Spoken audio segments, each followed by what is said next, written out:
সম্মানিত সভাপতি, মঞ্চে উপবিষ্ট স্কুল পরিচালনা কমিটি, উপস্থিত স্কুল শিক্ষক শিক্ষিকা, ছাত্রছাত্রীবৃন্দ, এলাকার মুরব্বীগণ, আসসালামু আলাইকুম।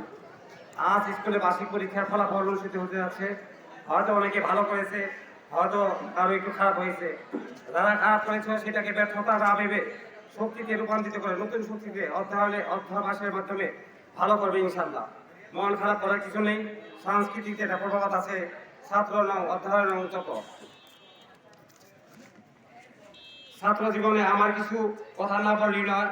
আমি একজন শারীরিক প্রতিবন্ধী, নানা অক্ষমতা থাকা সত্ত্বেও নানা প্রতিকূলতার মধ্যেও বিএ পাস করেছি আজ থেকে 30 বছর আগে।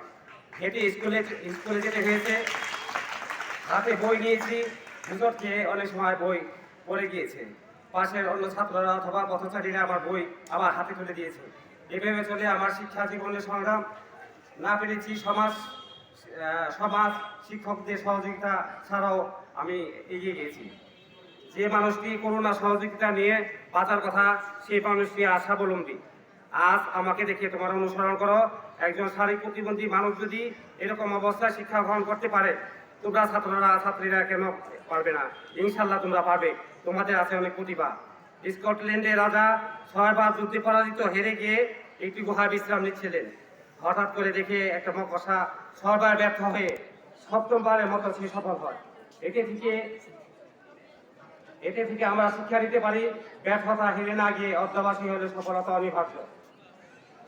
একটি কথা না বললেই নয়, স্কুলে প্রধান শিক্ষক পরিচালনা কমিটিকে বলবো, যারা গরিব মেধাবী তাদের ব্যাপারে লক্ষ্য রাখা। একটি ঘটনা প্রথম আলো পত্রিকায় এসেছে। 8ম শ্রেণীর বার্ষিক পরীক্ষা দিতে গিয়ে রংপুরে পীরগাছা মাহফুজ রহমানার 5টি পরীক্ষা দেওয়ার পর কর্তৃপক্ষের মনে হলো মাহফুজ পরীক্ষা ফি দেয়নি। দেওরি স্কুল অ্যান্ড কলেজ পরীক্ষা থেকে বের করে দেওয়া হয়। বাড়ি এসে সে আত্মহত্যা করে। অধ্যাপক ডক্টর ইউনূস স্যারের স্বপ্ন দেখে দারিদ্র্যমুক্ত পৃথিবী। এখন আমাদের 4 কোটি দরিদ্র পরিবারের শিক্ষার্থীরা পরীক্ষার ফি হারে পরে কষ্ট পাচ্ছে। কেউ বা আত্মহত্যা করছে, কেউ বা লেখাপড়া ছেড়ে দিচ্ছে। এটা আর চলতে দেওয়া যায় না।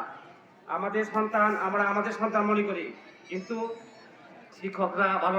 ছাত্ররা ভালো রেজাল্ট করলে শিক্ষকরা তাদের নিজের সন্তান মনে করে। তাই অভিভাবকদের প্রতি ছাত্রদের খেয়াল রাখতে হবে। সবার সুস্থ কামনা করে শেষ করলাম। আসসালামু আলাইকুম।